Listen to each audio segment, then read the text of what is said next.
পবিত্র ঈদ উল ফিতর উপলক্ষে আজ থেকে ট্রেন যাত্রা শুরু হয়েছে। সোমবার ভোর ৬টায় রাজধানীর কমলাপুর রেলওয়ে স্টেশন থেকে ধূমকেতু এক্সপ্রেস রাজশাহীর উদ্দেশ্যে ছেড়ে যায়।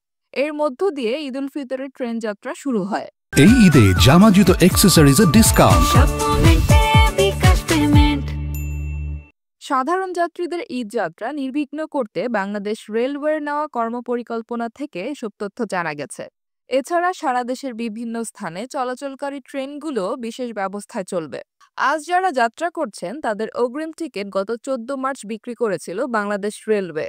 যথাক্রমে এই টিকিট বিক্রি চলে গত ২০ মার্চ পর্যন্ত।